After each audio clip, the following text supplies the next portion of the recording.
Ayan, magandang araw mga kamams. Meron tayong nilotong fried potato, fried egg, and fried sausage.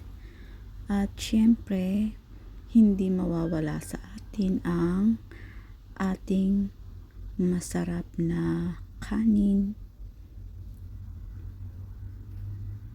Dahil hindi iyan pwedeng mawala kahit anong oras.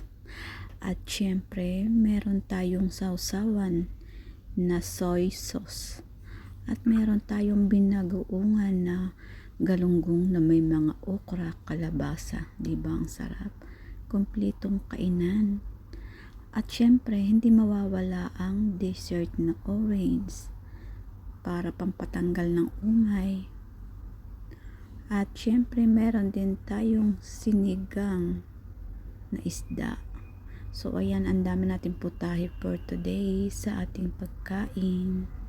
Ayan, isang damakmak na naman ang ating kanin. Buhay talaga natin, mga Pinoy, hindi mawawala ang pagkain natin. So, ayan, kakain na naman.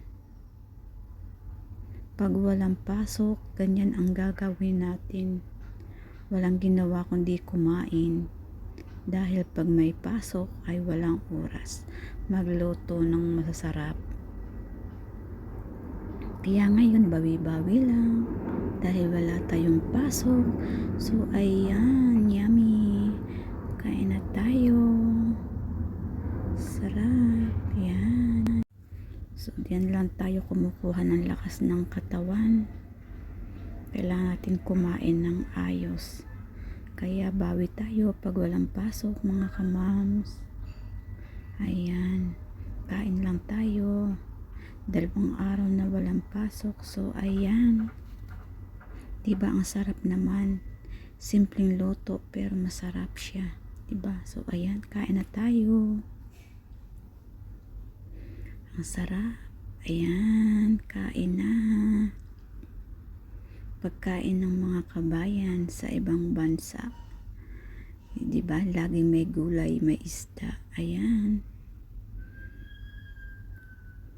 pampatanggal ng umay sa bibig.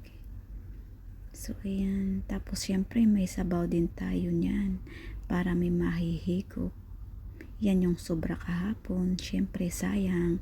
So pinainit na lang natin, diba?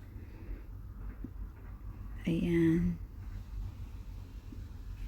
sarap kumain. Excited na naman ang aking tiyan. Happy na naman ang person dahil makakain naman ng masarap. Ayan, kain tayo mga kamams. Ayan, ang sarap. Favorite ko yan, yung mga ganyang luto. May mga gulay, may isda. Kaya hindi nawawala yan pag walang pasok. Kailangan kumain ng gulay at may isda, may sabaw. So ayan, kain na tayo.